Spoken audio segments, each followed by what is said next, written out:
Indeed, stop the Nazi games. Yep, daar moeten we inderdaad mee ophouden. Hallo allemaal, daar zijn we dan weer. RHTV live vanuit het mooie Maastricht. Ja, en natuurlijk gaan we aanwijzen waar het ligt. So we are streaming live from Maastricht, which is in the south of the Netherlands. And of course, we're going to take a look at politics in and around the Netherlands. So first of all, we're going to show you guys Gideon van Meijeren, who talks about nitrogen problem that we have in the Netherlands, the so-called nitrogen problem, right? Because it's all one big lie. It's a Gordian knot. This is how they keep power. Ja. We gaan even kijken naar de stikstof gebeuren. Ja. Gideon van Meijeren heeft het daarover gehad. En ja, we gaan even kijken naar wat Gideon van Meijeren heeft gezegd omtrent het hele stikstofverhaal.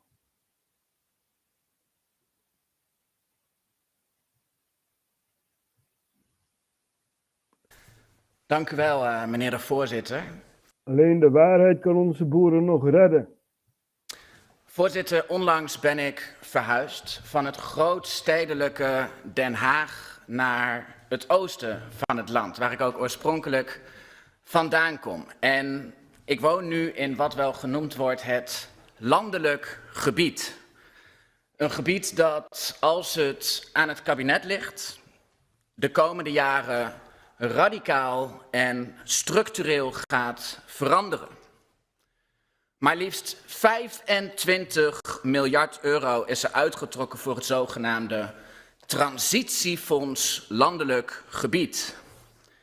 Want schijnbaar, in elk geval volgens het kabinet, is dat landelijk gebied en de manier van leven daar heel erg slecht voor de natuur. En moet dat flink onder handen worden genomen om onze natuur te redden van de totale ondergang. En dat druist in tegen mijn gevoel. Want als ik in Den Haag mijn woning verliet, dan stond ik te midden van de torenhoge gebouwen, het voorbijrazende verkeer, de onophoudelijke menselijke activiteit en bedrijvigheid. Terwijl wanneer ik op mijn huidige adres mijn woning verlaat, dan loop ik over idyllische zandweggetjes door weelderige bossen langs de weilanden en hoor ik eigenlijk alleen maar vogeltjes fluiten. So Gideon is saying that our nature is declining, right? Because of the nitrogen stuff. And he's describing that he used to live in The Hague, where you have, you know, a big city and skyscrapers and people and traffic and this and that. And now he's moved to a place where they call it land area, basically, right? And the government says the land area over in the Netherlands is polluted, this and that. And Gideon is saying, when I leave my house now, I have to walk through the woods and, you know, take a rough path and this and that, you know. So. En dat dan volgens het kabinet niet dat stedelijke gebied, maar juist dat landelijke gebied drastisch zou moeten worden hervormd om de natuur te beschermen. Dat niet de zware chemische industrie, maar juist de agrarische sector een grote bedreiging zou vormen voor onze natuur. Is dus in de eerste plaats al iets dat gevoelsmatig niet klopt. Maar hoezeer ik ook een gevoelsmens ben, heb ik me uiteraard ook verdiept in de feiten. En wat blijkt nou? Ook feitelijk klopt er helemaal niets van. So he's talking about the chemical industry, right? That's not harmful for the nature and stuff like that. But the agricultural industry, that is dangerous for nature, according to the government, right? Het begint met het controleren van de feiten die de regering zelf inbrengt. Ik word soms nogal raar aangekeken als ik de regering wantrouw, maar volgens mij is dat juist mijn taak. Wij zijn niet gekozen om de regering te vertrouwen, wij zijn gekozen om de regering te controleren, dus dat is wat ik doe. En de regering beweert dat het slecht gaat met de natuur in Nederland, omdat, en ik citeer, steeds meer planten en diersoorten verdwijnen. So Gideon is saying that he has a distrust to government, right? Because he needs to control government, right? And not just trust the government. Vanwege een te hoge stikstofbelasting. Dat is de probleemanalyse van de regering. Steeds meer planten en dieren verdwijnen vanwege een te hoge stikstofbelasting. En dat roept een aantal vragen op, namelijk welke... So the government is saying that many plants and animal species are dying because of the nitrogen, right? And Gideon asks which plants and which animals are actually dying, and no one gives an answer. Welke soorten zijn dat dan die verdwijnen? Hoe kan worden bepaald dat stikstof inderdaad de oorzaak is dat deze soorten verdwijnen? Zijn dit beschermde soorten of soorten met een bepaalde vitale functie in ons ecosysteem? Want pas als die probleemanalyse scherp is, komen we toe aan de vraag of dat voorgestelde beleid ook een effectieve en doelmatige oplossing is. Maar al bij die eerste vraag van die probleemanalyse loop ik tegen een muur aan. Ik ben al ruim 2 jaar bezig om erachter te komen welke planten en diersoorten er nu zouden verdwijnen.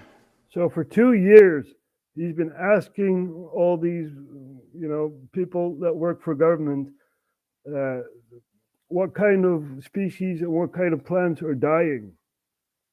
2 years, he has no answer, right? No answer. Because it's a Gordian knot.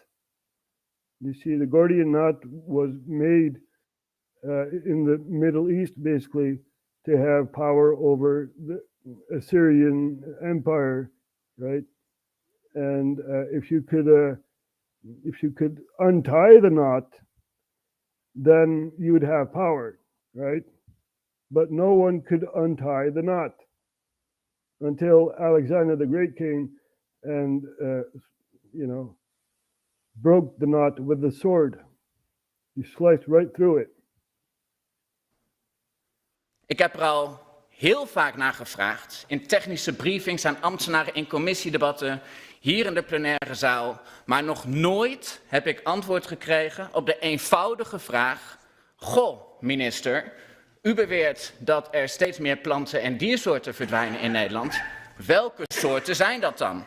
Geen antwoord.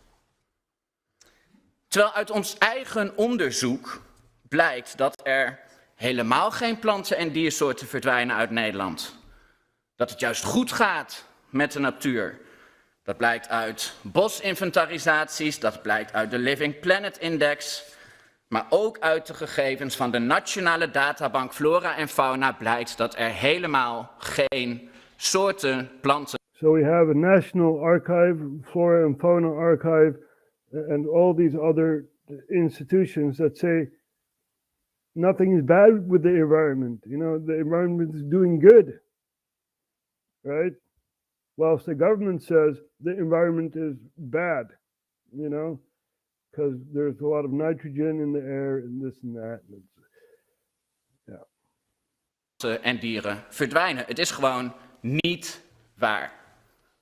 Van de 521 soorten die samen een representatief beeld geven van de totale ecologische toestand van de Natura 2000 gebieden, is van 81% van de soorten de verspreiding of populatie sinds het jaar 2000 stabiel gebleven of zelfs toegenomen.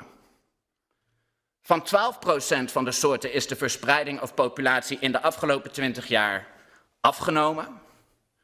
En 0 soorten zijn verdwenen. So he's talking about the decline of plants and life, you know, birds and stuff. And he says, according to the institutions that, you know, check our environment, that the species are actually multiplying, basically, and there's nothing wrong. Nothing wrong, right? En van de soorten die al voor het jaar 2000 zijn verdwenen, zijn 4 soorten sinds 2000 weer teruggekeerd in Nederland. So four species of plants and animals came back to the Netherlands, right? En als we inzoomen op die 12% van die soorten die wel zijn afgenomen, in totaal 62 van die 521 soorten, blijkt dat van slechts 4 van die soorten stikstofuitstoot als hoofdoorzaak kan worden genoemd. Namelijk de kommavlinder, de tapuit en 2 soorten mos. So 4 species of the 518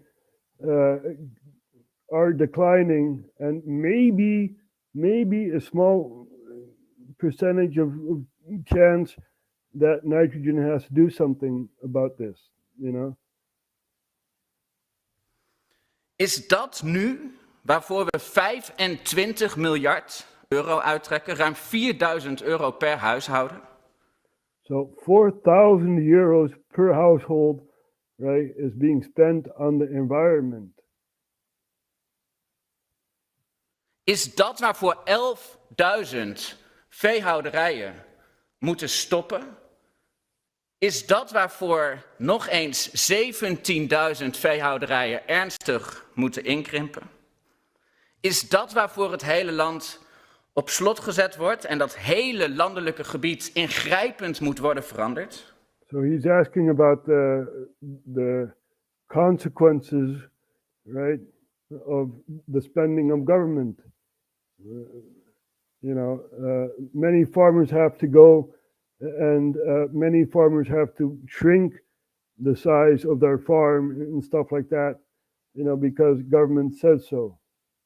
Because we have a so-called nitrogen problem.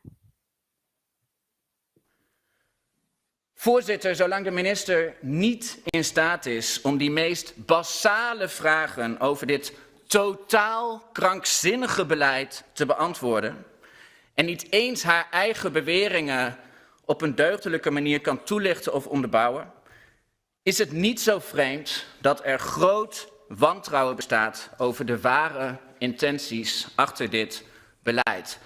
So she can't state which species are dying out because of the nitrogen and this and that, you know, and it's insanity. It really is insanity.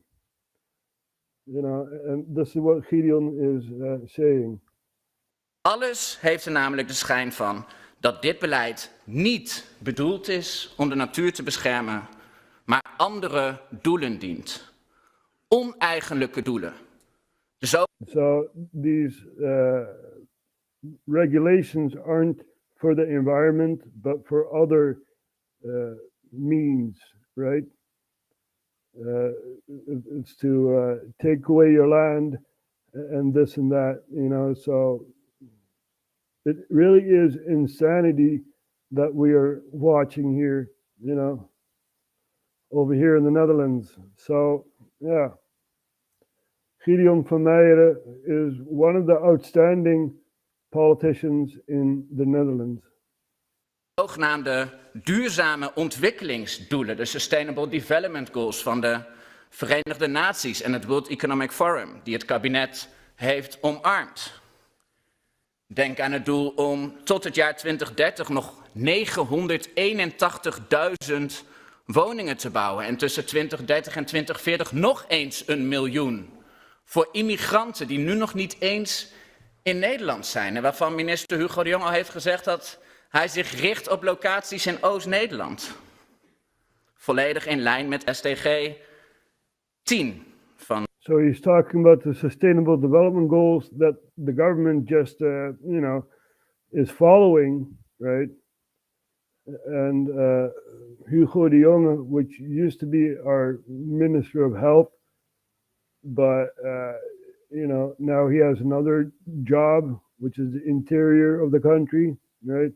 Housing and stuff. And he says that they need to build 9,000 somewhat houses and stuff like that. And they're not even for the Dutch people. They're for refugees, right? That come into the Netherlands. De Verenigde Naties. Denk aan het doel om tot 2030 nog 5000 megawindturbines te plaatsen en vele honderdduizenden vierkante meters grond met zonnepaneelvelden voor te leggen, waar op dit moment simpelweg geen ruimte voor is. Volledig. So the government wants 5,000 wind turbines, right? You have these windmills. Yeah, 5,000 more of those. It's insanity. It really is insanity. Het is waanzinnig dat we zoveel geld gaan besteden aan windmolens en zoiets. 4.000 euro per huishouden moeten we gaan betalen. 25 miljard moeten we neerleggen voor deze absurde plannen. Nederland zit aan de Noordzee. Nou, als we nou gaan kijken naar de Noordzee, dan heb je een grote gasbel. Ja? Nou, van dat gasbel kun je gas krijgen. Ja? Kun je gas gaan winnen. Dat is ook energie. Maar nee, dat doet onze regering weer niet. Hè? Nee. So in the Netherlands is basically, we have the North Sea, right? That's right next to us. And in the North Sea, you have a very big gas bubble, right? And we can tap gas from the North Sea, but no, that's not what the government does, right? Nope. So you have a lot of gas in the North Sea. The Netherlands can tap that gas, but no, we're not going to do that. No. It is insanity. 5,000 wind turbines and 9,000 housings and stuff like that. It's like, what insanity is this? But this is the Netherlands, right? We're giving geopolitics, and lots of Dutch people know this, and this is what we're up against. Basically, we don't have a new cabinet yet, but we did vote for a new cabinet, and they're still negotiating on, rules and new rules and regulations. And it's very, very sad to see what's happening in my country, right? So during these discussions for a new cabinet, the first chamber, which makes up the laws, they said we needed to act the distribution law, right, which entails that the refugee centers we have all over the Netherlands are filled, no more space. So the distribution law entails that the city you live in can say, we don't have enough housing, right? So we have a family for you, and they can stay in your house for a while. So this is what's happening. This is distribution law, and this is also a jab towards the new government, right? So, there's a lot more happening if we look at Texas, right? Let's take a look at Texas. What's happening over there? We have a lot of people going towards Texas, take our country back, Southern Border Convoy, day 3, and this is a multi-stream. You have Glory B on the upper left-hand side. We have Master Grifter, Bruce Levings, First Responder Media, Soup Mama Official, Sapphire Patriot, Oreo Express, Patriots whatever, and Travel Fund 69. Let's see what they have to say here. Thank you for supporting. We do appreciate it. Let's try and bring you the best coverage we can, raw, unfiltered, all day long, day number 3. And we stream from the driver's I was thinking about us going to that museum until the end of the evening. Across my mind, I had to give them to and we all had some all right, guys. Exit 80, Patriots right here. Exit 80, Patriots right here.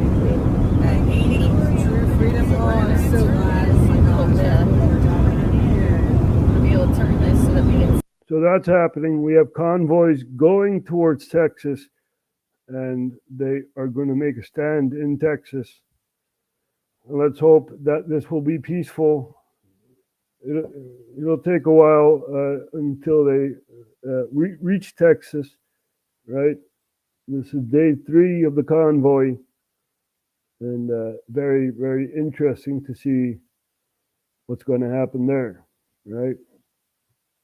So if we stay on American politics, we see that we have Nikki Haley, right, who wants to be president of the United States, and she is running within the Republican Party against Donald Trump, and we have someone in the audience saying to Nikki, no more wars, right?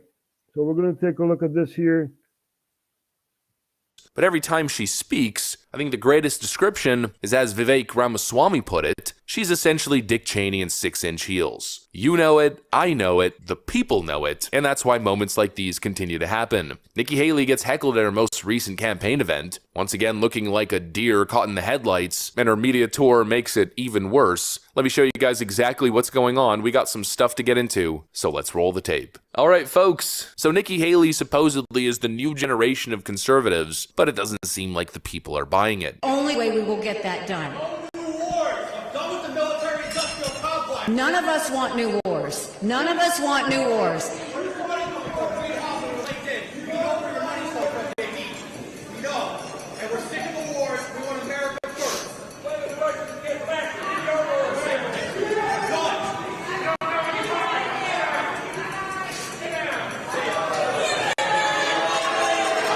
There you go. Just rip up her poster.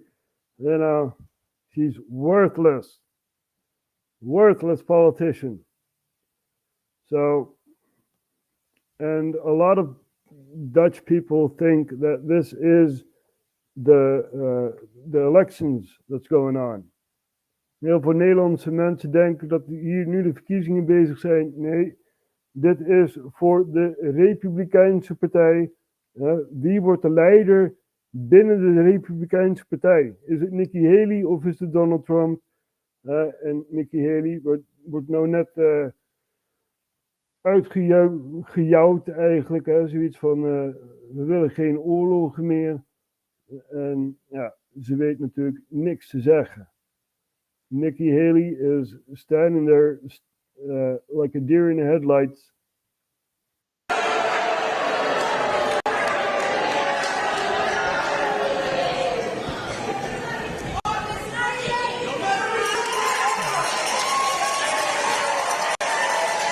That, my friends, is the quote of the day. We're sick of the wars. We want America first. Friends, Exactly. We want America first. We want the Netherlands first, right? There's nothing wrong about being proud of your country. Er is niks mis mee om trots te zijn op je land.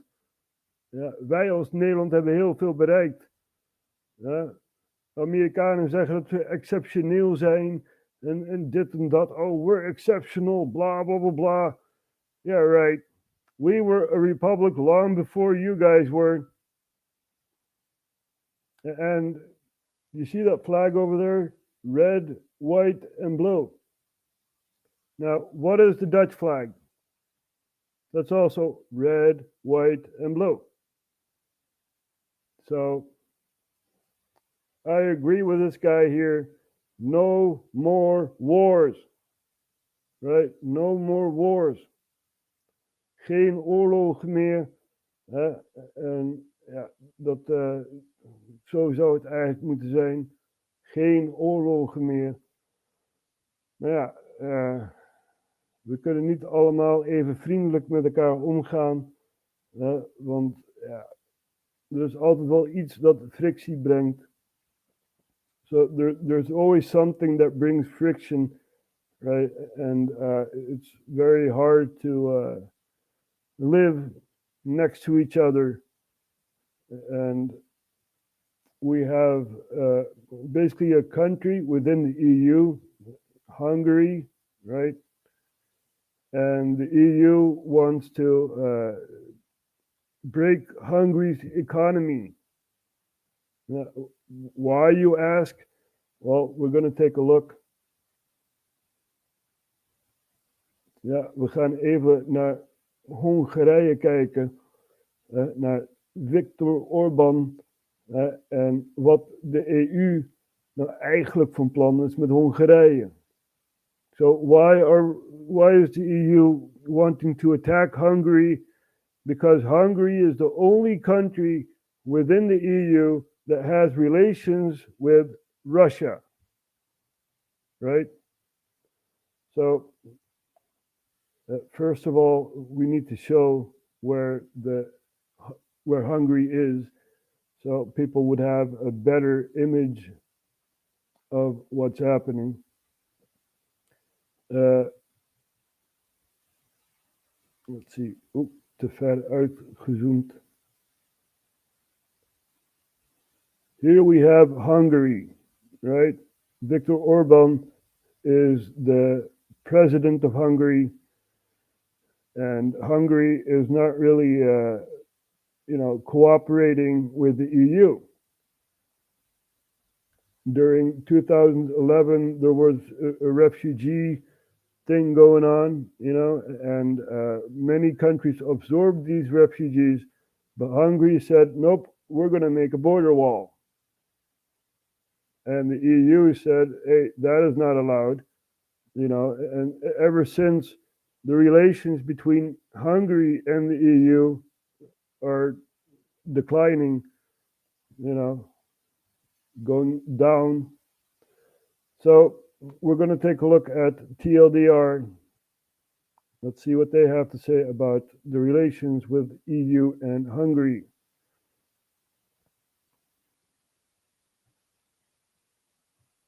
This video is brought to you by Incogni. The EU and Hungary really don't get along. Many EU members have always been uncomfortable with Viktor Orban's self-styled illiberal democracy. And Orban, probably the most pro-Russia leader in Europe, has reliably undermined the EU's efforts to support Ukraine. The most recent disagreement has come over a proposed multi-billion financial aid package for Kyiv, and on Sunday the Financial Times reported that the EU was considering a drastic new plan that would basically involve crippling Hungary's economy if Orban didn't back down. While the EU has since tried to distance itself from the report, this hasn't gone down well in Hungary, and the stage is set for a furious showdown at the upcoming Leaders' Summit on Thursday. So in this video, we're going to explain Hungary's opposition to Ukrainian aid, the EU's new plan to blackmail Hungary, and what might happen next. Before we start, if you haven't already, please consider subscribing and ringing the bell to stay in the loop and be notified when we release new videos.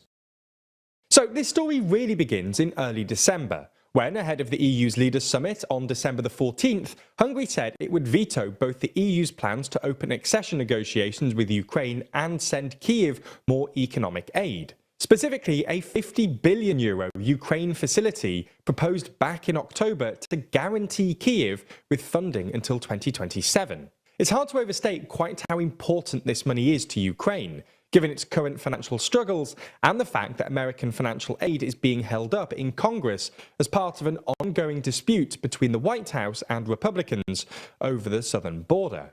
This didn't come as a total surprise, given Orban's history of obstructionism in the EU and close relations with Moscow.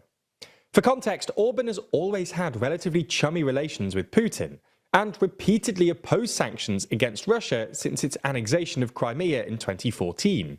Orban is now the only EU leader to have shaken hands with Putin since February 2022, and not to have visited Kyiv in this period.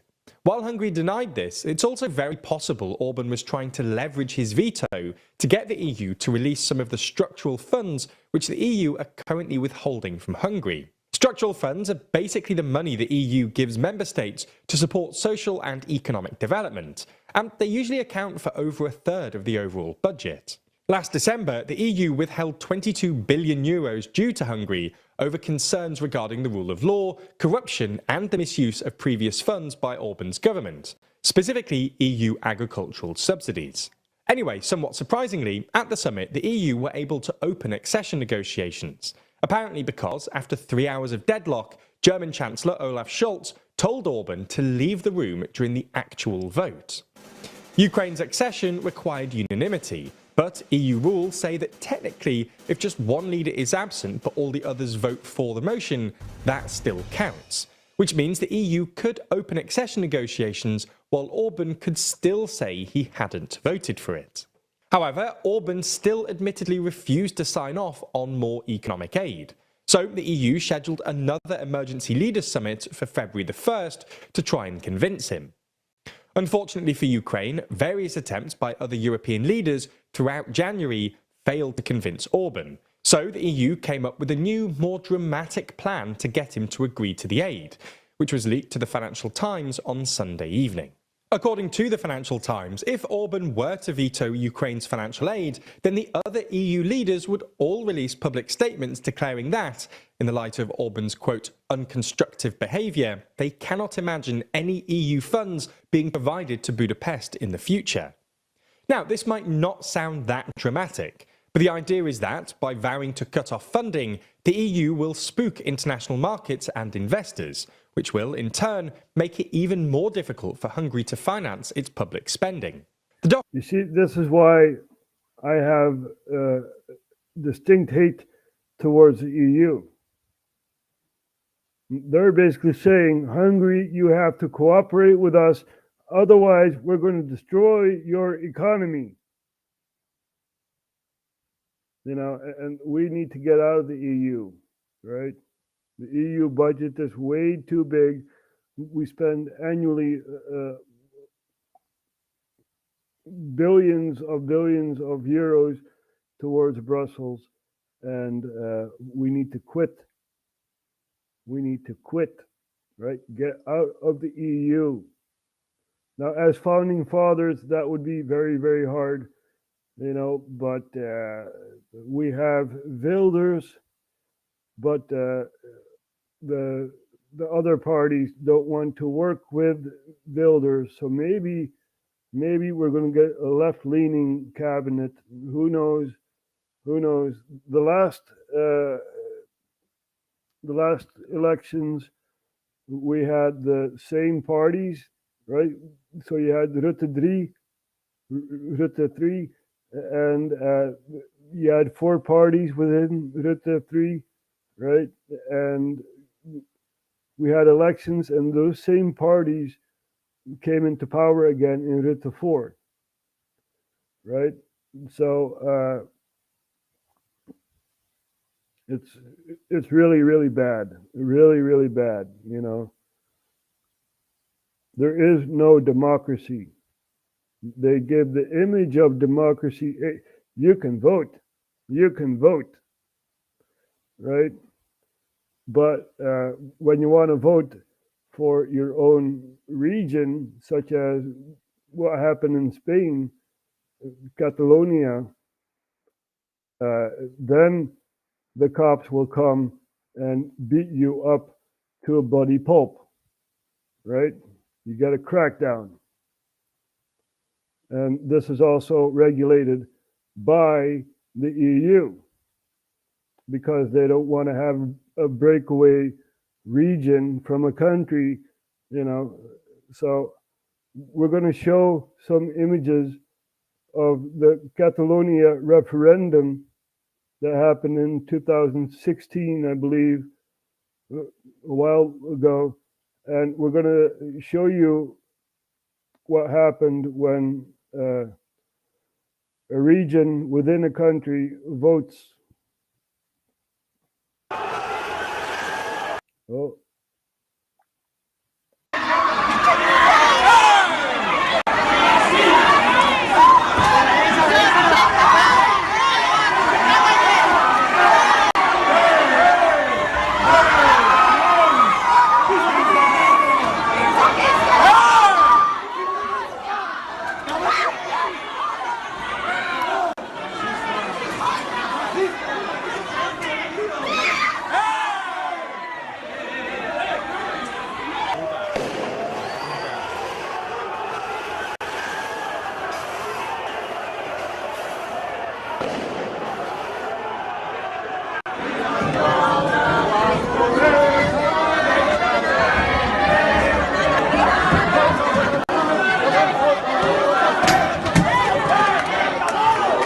Can you believe that these thugs are, you know, stealing the vote?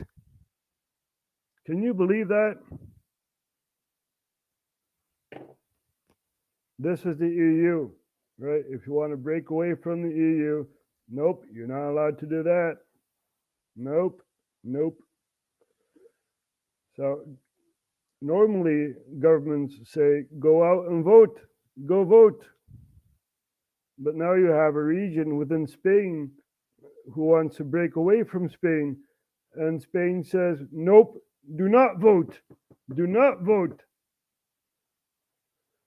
So this is happening, people. And this is all the EU, right? We need to get rid of the EU. And why? Well, they want to attack the Red Sea. I'm not joking here, right? No one voted upon this, but these bureaucrats that no one voted upon, right, voted to attack the Red Sea. So we're also going to take a look at that.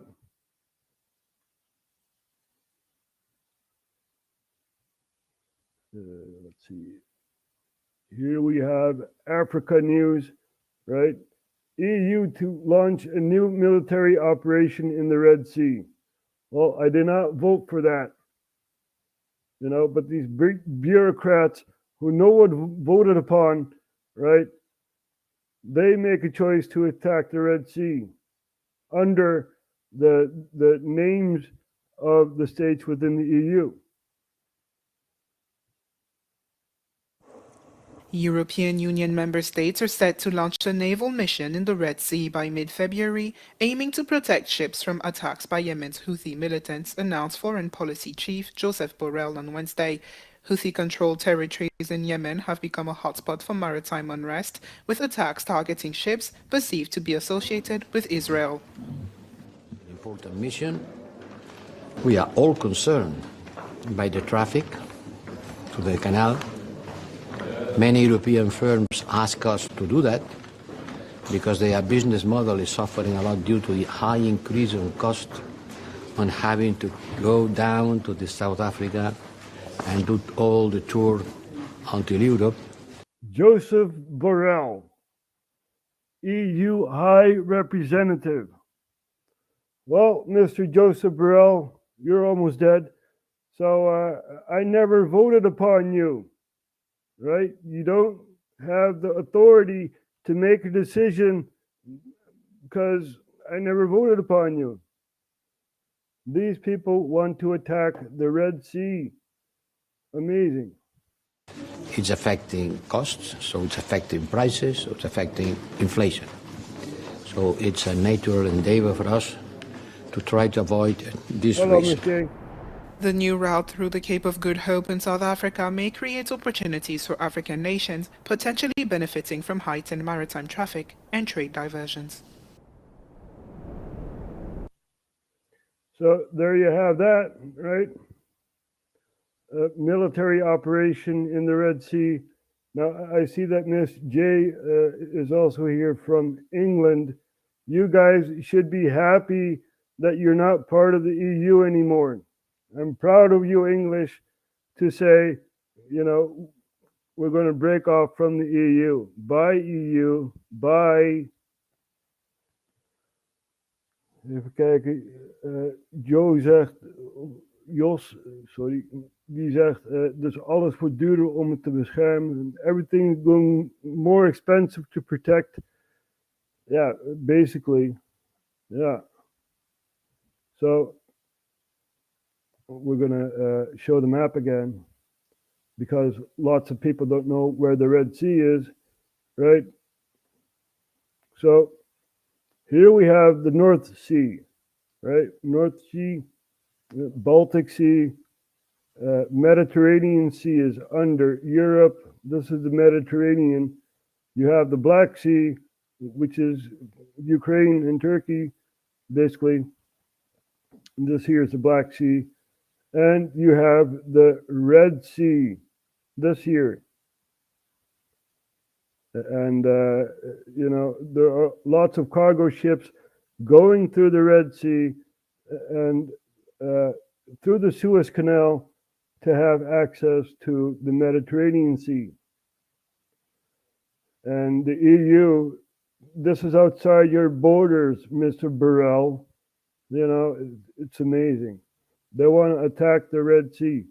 Dus de EU maakt het besluit om dus de Rode Zee aan te vallen vanwege de Houthis in Yemen.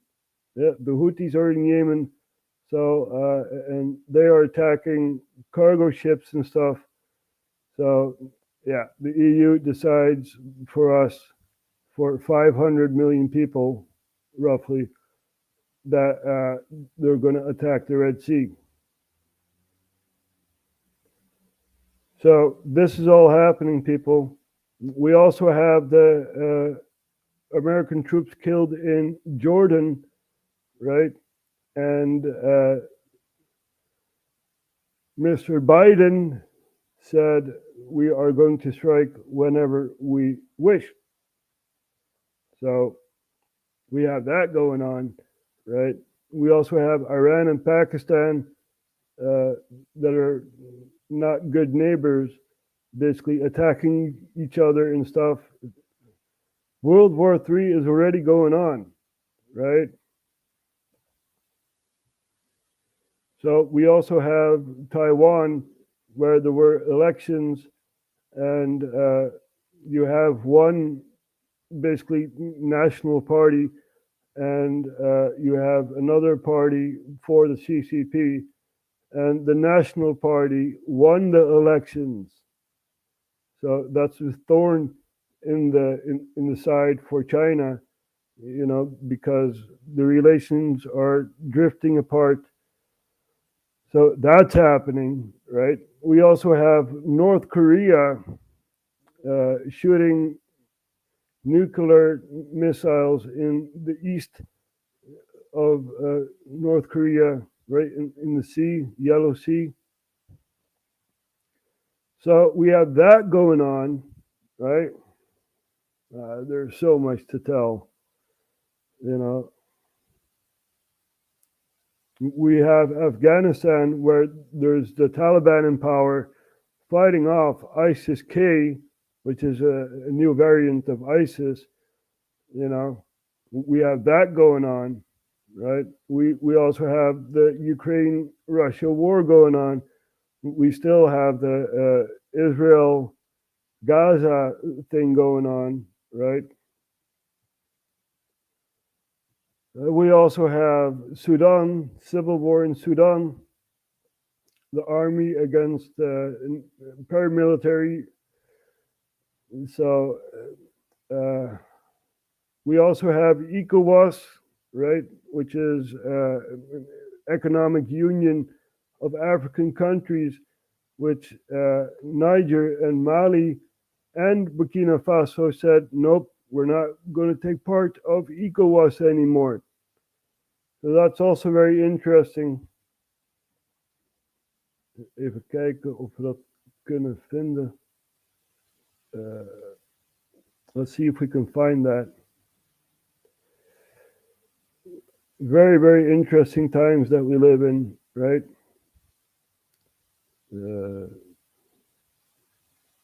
Let's see.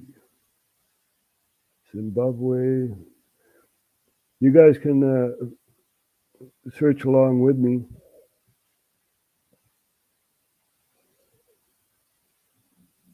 There. So let's scroll down and see where that is. Italy, nope. Afghan. Also very interesting, Afghan. Here, move by 3 countries to quit ECOWAS. There we go.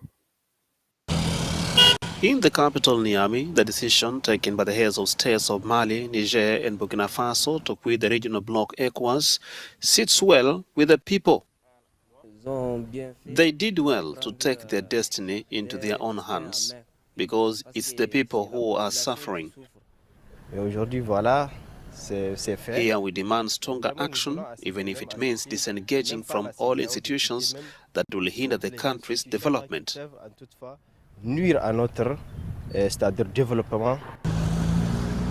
The leadership of the 3 countries are accusing the West African regional bloc of colluding with major powers to destabilize their countries.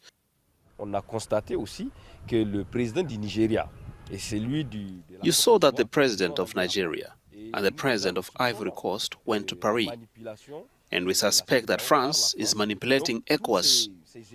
So all these elements add weight to our suspicions. So for us, the decision is not only salutary, but also historic. It's rightly to be welcome, because I say to myself, instead of trailing behind ECOWAS, if itself doesn't want to engage in dialogue, I don't see how we can still remain part of an organization that is founded on solidarity, but today refuses to show solidarity with states that are in difficulty. They also blame the illegal, inhumane and illegitimate sanctions imposed on their countries, which are undermining the lives of their people. The 3 countries are now committed to building a new bloc of cooperation around the region. So we have that going on, right? 3 countries leaving ECOWAS and making their own thing. You know, there's so much going on. Hopefully Thailand keep the Western direction. That's also very interesting because you had Thai elections, right? And there was a party that won a lot of seats. But the balance of power within Thailand is basically the army has a lot of power over the government, right?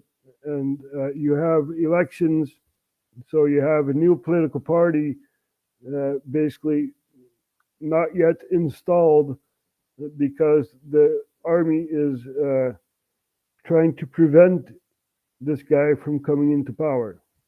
Very interesting. Let's see if we can find what's happening in Thailand.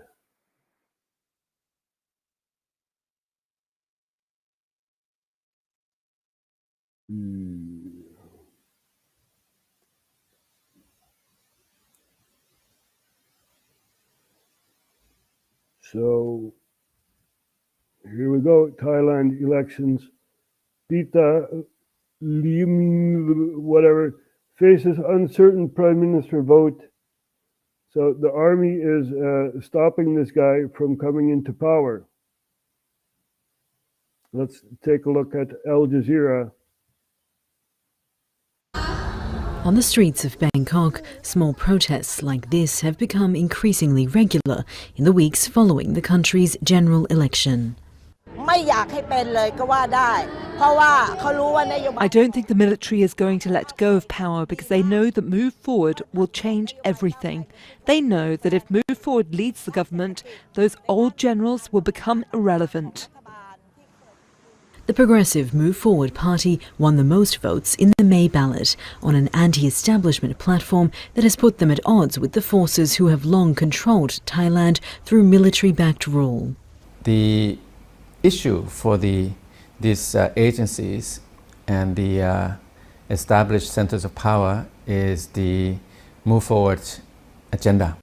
And the Move Forward agenda revolves around drastic and needed reforms of how Thailand works, beginning with the reform of the military and the monarchy. This week, the election body certified the results of the vote after weeks of political uncertainty.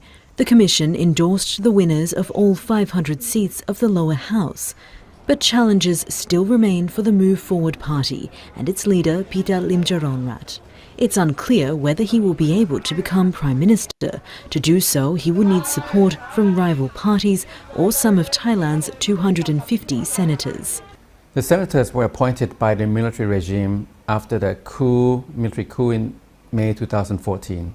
So the senators represent the military-backed interests. The young party leader also faces an election inquiry into shares in a media company. If found guilty, he could be disqualified from politics and even face prison time. Still, Pita is undeterred and often out in public, thronged by supporters. Earlier this month, when he joined a parade in support of LGBTQ rights, he promised to pass a law allowing same-sex marriage if he becomes leader. And he has pledged to be a prime minister for everyone, even those who don't support him. But it's still unclear if he will get the chance to take on that role. So we have that going on, right? And this was 7 months ago. Ja. Dus in Thailand heb je de verkiezingen gehad. Een partij is de grootste geworden. En de balans tussen civiele regering en leger is dat het leger meer macht heeft dan de civiele regering. En die voorkomen dus dat deze gast hier zo aan de macht komt. Ja. En hij is ook voor de LGBTQ. He's also LGBTQ, whatever. I don't understand that, you know. I don't understand that, but in my opinion, it's called a mass psychosis, right? Mass psychosis, there we go. Killing of the mind. Now, let's take a look at this here. We have to rewind first. Firstly, there is the... Oh, nope. Rewind.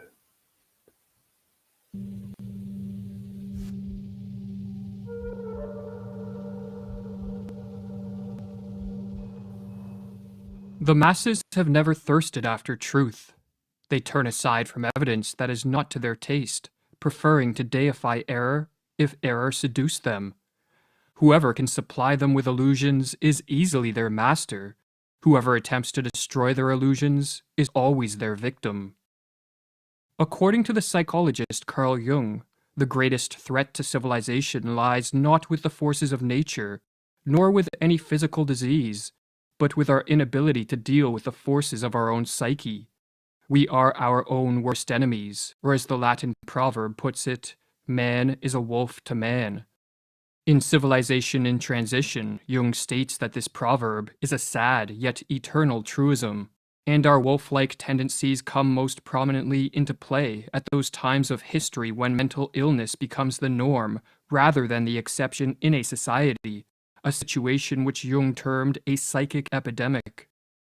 Indeed, it is becoming ever more obvious, he writes, that it is not famine, not earthquakes, not microbes, not cancer, but man himself, who is man's greatest danger to man, for the simple reason that there is no adequate protection against psychic epidemics, which are infinitely more devastating than the worst of natural catastrophes. In this video, we are going to explore the most dangerous of all psychic epidemics, the mass psychosis. A mass psychosis is an epidemic of madness, and it occurs when a large portion of a society loses touch with reality and descends into delusions. Such a phenomenon is not a thing of fiction. Two examples of mass psychoses are the American and European witch hunts of the 16th and 17th centuries, and the rise of totalitarianism in the 20th century. During the witch hunts, thousands of individuals, mostly women, were killed, not for any crimes they committed, but because they became the scapegoats of societies gone mad.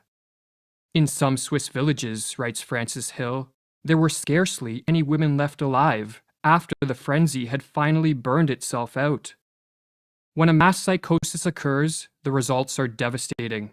Jung studied this phenomenon and wrote that the individuals who make up the infected society become morally and spiritually inferior. They sink unconsciously to an inferior intellectual level. They become more unreasonable, irresponsible, emotional, erratic, and unreliable, and worst of all, crimes the individual alone could never stand are freely committed by the group smitten by madness. What makes matters worse is that those suffering from a mass psychosis are unaware of what is occurring. For just as an individual gone mad cannot step out of his mind to observe the errors in his ways, so too there is no Archimedean point from which living through a mass psychosis can observe their collective madness. But what causes a mass psychosis? To answer this question, we must first explore what drives an individual mad. While there are many potential triggers of madness, such as an excessive use of drugs or alcohol, brain injuries, and other illnesses, these physical causes will not concern us here. Our concern is with psychological, or what are called psychogenic triggers, as these are the most common culprits of the mass psychosis. The most prevalent psychogenic cause of a psychosis is a flood of negative emotions, such as fear or anxiety, that drives an individual into a state of panic. When in a state of panic, an individual will naturally seek relief, as it is too mentally and physically draining to subsist in this hyper-emotional state. While escaping from the state of panic can be accomplished through adaptive means, such as facing up to and defeating the fear-generating threat, another way to escape is to undergo a psychotic break. A psychotic break is not a descent into a state of greater disorder, as many believe, but a reordering of one's experiential world, which blends fact and fiction, or delusions and reality, in a way that helps end the feelings of panic. Silvano Arrietty, one of the 20th century's foremost authorities on schizophrenia, explains the psychogenic steps that lead to madness. Firstly, there is the phase of panic, when the patient starts to perceive things in a different way, is frightened on account of it, appears confused, and does not know how to explain the strange things that are happening. The next step is what Arrietty calls a phase of psychotic insight, whereby an individual succeeds in putting things together by devising a pathological way of seeing reality which allows him to explain his abnormal experiences. The phenomenon is called insight because the patient finally sees meaning and relations in his experiences. But the insight is psychotic because it is based on delusions, not on adaptive and life-promoting ways of relating to whatever threats precipitated the panic. The delusion is based on delusions, such as LGBTQ, Y, Z, X, whatever. It's delusion. It's delusion, right? Nothing is wrong with the planet. There's something wrong with our governments. Yeah, that's what's going on, right? We know. So, We could go hours on end, but there is an end, and we are nearing the end. So we're going to show a song, right? We love Ali the Octopus, who sang at the church or in the church of Scientology. Now, why am I, giving this video? Because we have Miss J, Scientologist expert, and yeah, she loves these kinds of videos. So we're going to take a look in the belly of the beast of Scientology. Oh, first we have to rewind. L. Ron Hubbard was a fantasist, a science fiction writer, Scientologist, sacked from the Navy 42 years ago. He wrote a book called Dianetics, and here's how it goes. Come in for a personality test. 2 minutes. We know best. Oh, it's 2 minutes. Being told by an alien called Xenu. Called Xenu. L. Ron Hubbard was a fantasist. Excuse me? A junkie womanizing Scientologist. Woohoo! Well concocted in laboratories. Popular with stupid people like Tom Cruise. Tom Cruise! Coming for a personality test. Ignore psychologists, we know best. Cause we've been told by an alien called Xenu. Whoa, L. Ron Hubbard was a fantasist. Now he's a liberated fetus Scientologist. So leave your friends and family behind. Give him all your money, let him fuck up your mind. Woohoo! Come in for a personality test. Yeah! Ignore psychologists, we know best. Cause we've been told by an alien called Xenu. Oh, Xenu. Whoa!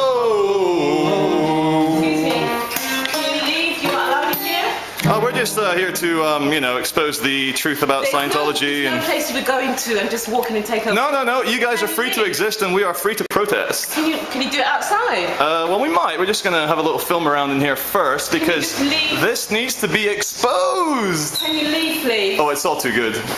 It's all too good. Here he is, Ollie. L. Ron. The man himself. The book that started it all. 10 times more extreme than the Bible and the Quran combined. The parts of man: thetan, mind, body. Right, Ollie, let's go take this outside. People believe all kinds of bullshit, like Scientology, right? It's a very dangerous cult, and we at RHTVLive are against this cult. And we support Ms. J for speaking out. So I thank you all for watching, and I'll see you guys next time.